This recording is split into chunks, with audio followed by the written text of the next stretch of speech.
সমবেত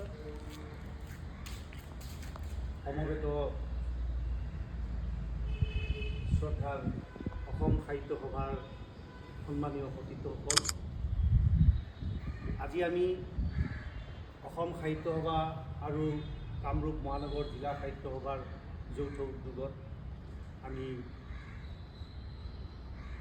কামৰূপৰ মহাৰাজা দ্বিপদী ভাস্কৰ কুমাৰ বৰ্মনদেৱৰ সূচনা দিৱস হিচাপে আমি আজিৰ দিনটোৰ পৰা অসম সাহিত্য সভা জৰিয়তে আমি পালন কৰিবলৈ ওলাইছোঁ। আমি সংকল্প ল'ম আজিৰ এই পতাকা উত্তোলনস্থলীত আমাৰ মাজত কামৰূপ মহানগৰ জিলা সাহিত্য সভাৰ সন্মানীয় সভাপতি শ্ৰীযুত প্ৰফুল্ল বৰদলৈ সভাৰ শ্ৰদ্ধাৰ কোষাধ্যক্ষ ডাঙৰীয়া শ্ৰীযুত মিহিৰ বৰুৱাদেৱ আৰু আমাৰ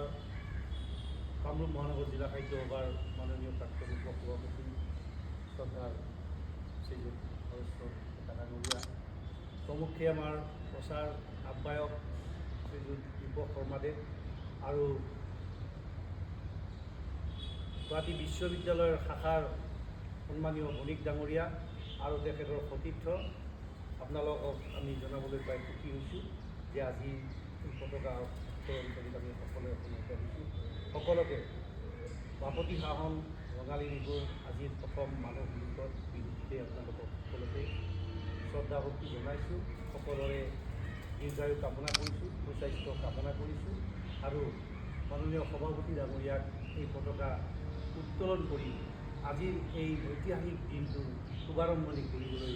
আমি অন্তঃকৰণৰ পৰা আমি অনুৰোধ আশা কৰোঁ। মাননীয় উপ-সভাপতি ডাঙৰীয়া, প্ৰাক্তন সভাপতি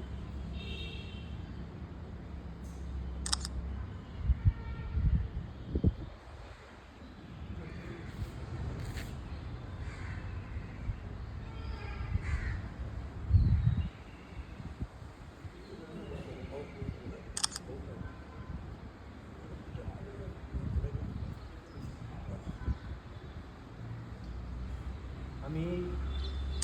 পতাকা উত্তোলনৰ পিছতেই সেৱা জনাই ওম আপোনাৰ দিশ, ওম আপোনাৰ দিশ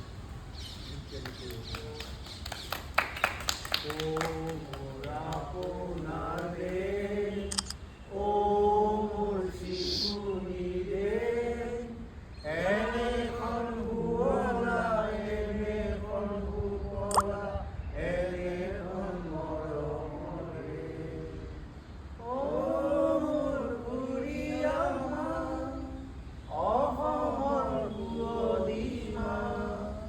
পৃথিৱীৰ ক'তো বিচাৰি জনমটো নোপোৱা কৰিলেও পায়।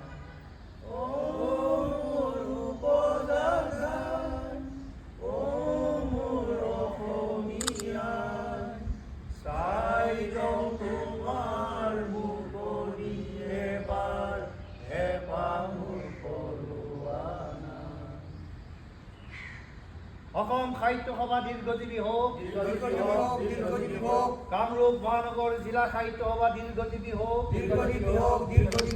অসম সাহিত্য সভাৰ সমূহ শাখা সাহিত্য সভা দীৰ্ঘজীৱী হওক।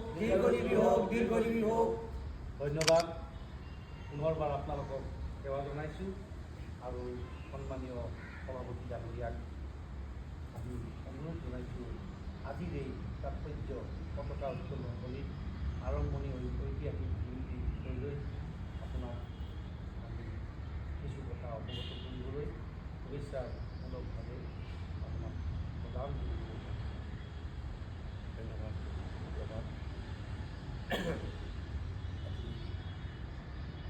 অসমীয়া বংশগৌৰিক জ্ঞান প্ৰভাৱ ১৪৩৩ ভাস্কৰাব্দ আৰম্ভ হৈছে আৰু আজিৰ যুগত আমি ভগৱতী প্ৰসাদ বৰুৱাদেৱৰ অসম সাহিত্য সভাৰ পতাকা উত্তোলনস্থলীত উপস্থিত অসম সাহিত্য সভাৰ প্ৰাক্তন কোষাধ্যক্ষ অসম মহাৰাজী শ্ৰীযুত কুমাৰ বৰুৱা ডাঙৰীয়া,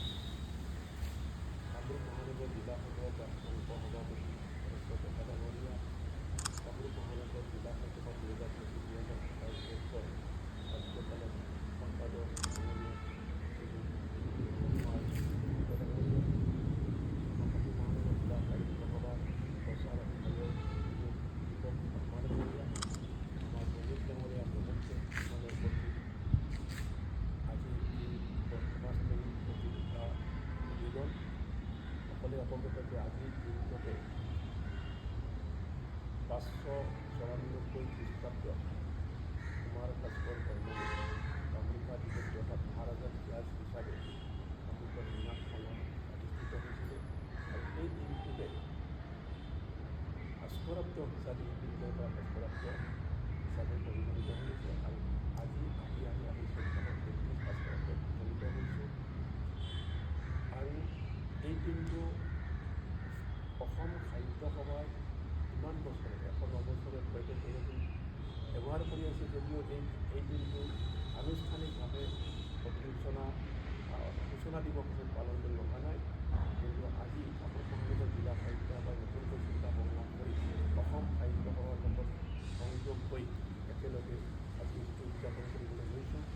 আৰু আমাৰ নৱপ্ৰজন্মই জনা দৰকাৰ যে আমি ইংৰাজীটো আজি 15 এপ্ৰিল 2026 খ্ৰীষ্টাব্দ সকলোৱে জানে কিন্তু আজি যে 1431 ভাস্কৰাব্দ এক মহাপুৰুষে অসমীয়া বৰ্ষপঞ্জী সংগ্ৰহ কোৱা হয় বহুতে নাজানে এইটো আমি নৱপ্ৰজন্মৰ মাজত বা অনাগত দিনৰ মানুহৰ মাজত জাগৰণ আনিবৰ কাৰণে যে আমি অসমীয়া হৈ আমি অসমীয়া বৰ্ষপঞ্জী নাজানো কিন্তু জনাবৰ কাৰণে লোকসকলে এতিয়া সমবেত হৈছে আজি ইয়াৰ পিছতে 9 বজাত আমাৰ আনুষ্ঠানিকভাৱে এখন সভা হ'ব আৰু সভাখনত মুখ্য অতিথি হিচাপে আমন্ত্ৰণ জনাইছে ডক্টৰ গজেন্দ্ৰ অধিকাৰী অসম সাহিত্য সভাৰ সভাপতি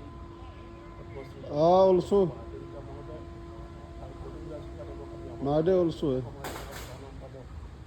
অজিত বৰা মহোদয় থাকিব অসম সাহিত্য সভা গুৱাহাটী কাৰ্যালয়ৰ সম্পাদক ডক্টৰ সঞ্জীৱ কুমাৰ শৰ্মা মহোদয় উপস্থিত থাকিব আৰু আমাৰ বিভিন্ন বিষয়ৰ পৰা উপস্থিত হ'ব ইয়াত আহি আজি মহত্বপূৰ্ণ দিনটো আজি দিনটোত এটা আমি উদযাপন কৰি ভৱিষ্যতলৈ এটা আমি নিদৰ্শন হিচাপে দাঙি ধৰিব পাৰোঁ তাৰেই প্ৰচেষ্টা হাতত দিয়া হৈছে প্ৰথমবাৰৰ কাৰণে আজি মানুহ বিহুৰ কাৰণে আমাৰ অসম সাহিত্য সভাই নিৰ্দেশনা জাৰি কৰিছিল যে প্ৰত্যেক ভাষাই কমপক্ষে 3জন 5জন ব্যক্তিক নিজৰ নিজৰ 65 বছৰৰ ওপৰত যিবিলাক সামাজিকভাৱে সিহঁতৰ ছাত্ৰ বা সমাজৰ লগত অৰ্থকাৰী জড়িত তেনেকুৱা ব্যক্তি সলগনি পথে দিয়া হ'ব ব্যৱস্থা প্ৰদান কৰি তেখেতসকলক সন্মান জনোৱা হ'ব এইকাৰণে শাখাবিলাকৰ পৰা মানুহ হয়তো আজি আমাৰ সতীসকল আহি পোৱা নাই তেখেতসকলে আপত্তিও জনাইছে যে আজি বেলেগে যাব কাৰণে তথাপি আমি নতুন যি সৃষ্টি কৰিছোঁ নতুনকৈ এতিয়া নিৰ্দেশনমূলক কাম কৰিব পৰাকৈ সকলোৰে আশীৰ্বাদ বিচাৰি সকলোৰে সহযোগিতা বিচাৰিছোঁ আৰু আজি গতকাল ভিতৰলৈ শুভাৰম্ভ কৰা হ'ল গতিকে সকলো ইয়াত উপস্থিত সদায় ব্যক্তিকে আমি শ্ৰদ্ধা সহকাৰে আমাৰ ভক্তি শ্ৰদ্ধা ভক্তি জ্ঞাপন কৰি এই গতকাল ভিতৰলৈ সকলোকে সমাপন কৰিব ধন্যবাদ চিৰচেনী মোৰ ভাষা নাপায় অশেষ ধন্যবাদ বৰ্মন ডাঙৰীয়া আৰু আমাক ব্যক্ত কৰিছিল আমি সেইফালৰ পৰা তেখেতৰ এই বাৰ্তাই আমাক তেওঁৰ পৰামৰ্শই আমাক যথেষ্ট উৎসাহিত কৰিছে যাৰ বাবে আজিৰ এই অনুষ্ঠান আৰম্ভ হৈছে আৰু আপোনালোকক জনাওঁ যে তেওঁকো আমি ইয়াৰ পৰা কৃতজ্ঞতা জনাইছোঁ গতিকে ধন্যবাদ আগন্তুক সময়ত প্ৰতিটো কাৰ্যসূচীতে আপোনালোকৰ সহায় সহযোগিতা সফল হোৱাৰ কামনাৰে আপোনালোকৰ উপস্থিতি আৰু সহায় সহযোগিতা পুনৰবাৰ কামনা কৰিছোঁ ধন্যবাদ চিৰ চেনেহী মোৰ ভাষা জননী হৈ গ'ল